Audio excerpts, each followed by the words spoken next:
بسم اللہ الرحمن الرحیم۔ السلام علیکم ناظرین، میں طارق اسماعیل ساگر آپ کی خدمت میں تازہ ترین گزارشات کے ساتھ حاضر ہوں۔ ناظرین کرام، جو بائیڈن کے باقاعدہ صدر منتخب ہونے کے ساتھ ہی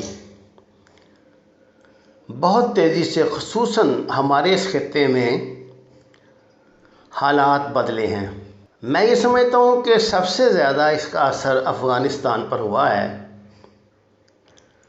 آپ یہ جانتے ہیں کہ صدر ٹرمپ کی شدید خواہش تھی کہ وہ اپنے انتخابات سے پہلے ہی امریکن افواج کو یہاں سے نکال لیں۔ انہوں نے اس کے لیے بہت کوشش بھی کی، لیکن امریکہ میں جو پراسرار بیوروکریسی ہے، جو یہ نہیں چاہتی تھی کہ اس اہم مرکز کو خالی کیا جائے، وہ معاملات کو طول دیتے رہے، جس کے لیے اسرائیل اور بھارت کی مدد حاصل کی گئی۔ ایکچولی تو یہ اسرائیل کی گیم ہی تھی۔ اسرائیل نے، میں نے آپ کو ان دنوں میں بار بار یہ بات کی تھی کہ اسرائیل کو افغانستان سے امریکن فوجوں کی روانگی پسند نہیں آئی۔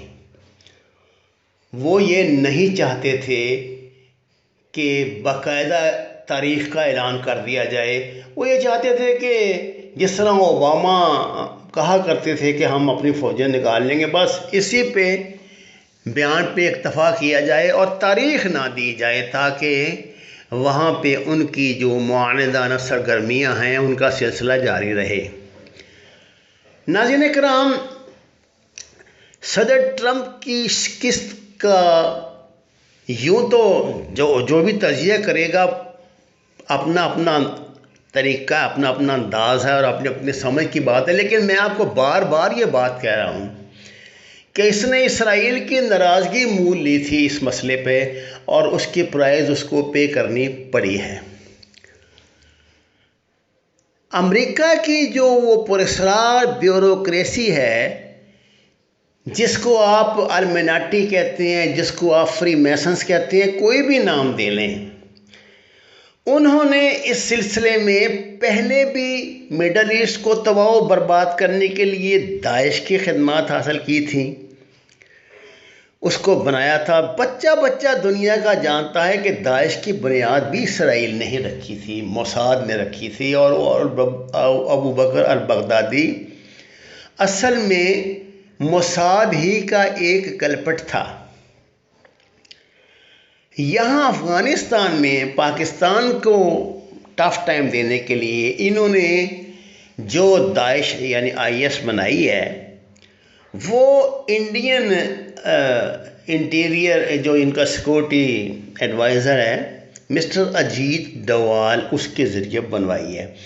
یہ دیکھیے، یہ جو اجیت ڈوال اور بپن راوت، یہ گروپ ہے RSS کا، جبکہ جو انڈیا کا اپنا چیف آف آرمی سٹاف ہے وہ پروفیشنل فوجی ہے، وہ اس طرح کے بیان بازی نہیں کرتا، وہ ابھی تک انڈین پوائنٹ آف ویو سے ہی سوچتا ہوگا۔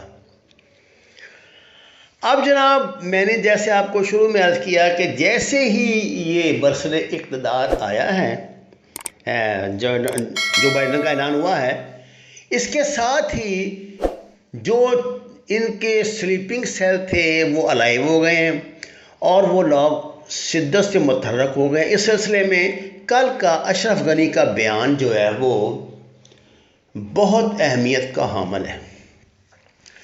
اشرف غنی نے کل بڑا ہی سیاپا کیا طالبان کا۔ اس نے کہا جی کہ یہ جتنی ہائی ویز ہیں ان پہ انہوں نے قبضہ کر لیا ہے، اور جناب یہ جو ہے یہ وہاں پہ ٹیکس لے رہے ہیں، اور ہماری عملداری ختم ہو گئی ہے، اور حکومت جو ہے میں کابل تک کے بھی کچھ ایریا تک ہی محدود ہو کے رہ گئی۔ اس بات میں کیا شک ہے، شروع سے ہی ایسی بات تھی، طالبان جب بھی چاہتے اس پہ قبضہ کر لیتے۔ اچھا، اب بین السطور میں اصل میں اس نے اشرف غنی نے صدر ٹرمپ کا ماتم کیا ہے۔ وہ اس کا یہ کہنا ہے کہ اس کی پالیسیوں کی وجہ سے ایسا ہوا، کیونکہ یہ تو شروع سے یہ چاہتا ہے نا کہ طالبان کے ساتھ جنگ جاری رہے، اور اس کا وہ یہاں افغانستان کا بادشاہ بن کے بیٹھا رہے، بس لوٹ مار میں جو لابیز وہاں ایکٹیو ہیں ان کو حصہ ملتا رہے۔ اب جیسے ہی بپن راوت نے یہ اعلان کیا کہ وہ چین کے ساتھ جنگ کرنے جا رہا ہے، پاکستان کو دھمکیاں دی، اور اس کے ساتھ ہی ادھر اشرف غنی شروع ہو گیا۔ اب تازہ ترین صورتحال یہ ہے کہ رشید دوستم ایکٹیو ہو رہا ہے۔ رشید دوستم کو اشرف غنی نے اپنے ساتھ ملایا ہوا ہے، اور یہ لوگ جو اس کے جو بائیڈن کے جو ہیں ساتھی، جو بائیڈن کی جو لابی ہے، اس کو یہ کہہ رہے ہیں کہ ہم پہلے سے یہ بات کہہ رہے تھے کہ ہم طالبان کے خلاف لڑ سکتے ہیں، لیکن صدر ٹرمپ نے ہماری حوصلہ شکنی کی، اب آپ ہماری حوصلہ افزائی کریں، جس پر شاید وقت سے پہلے، جو میں نے آپ کو پہلے بتایا تھا نا، یہاں پہ بلیک واٹرز آ جائیں، امریکن فوجوں کی منتقلی جو ہے وہ اب مشکل ہو جائے گی۔ صدر ٹرمپ کی ہر صورت یہ کوشش ہوگی کہ وہ فروری سے پہلے امریکہ کی فورسز کو یہاں سے نکال لے، لیکن اسٹیٹ ڈپارٹمنٹ، پینٹاگان ایسا نہیں ہونے دے گا، اور اب یہ خطہ جو ہے ایک دفعہ پھر یہ سرد جہنم بھڑکے گا۔ ایک تو آپ کو پتا شدید سردی بھی پڑے گی، لیکن جنگ میں بہت تیزی آئے گی، پاکستان کے خلاف معاملات میں تیزی آئے گی، اور بلیک واٹر ہمارے لیے نئے چیلنجز کھڑے کریں گے۔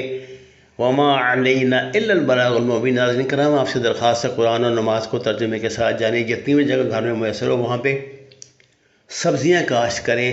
درخواست ہے کہ ہمارے چینل کو سبسکرائب کریں، لائکس دیں، اور سچ کے سفر میں ہمارا ساتھ دیں۔ آپ کا بہت شکریہ۔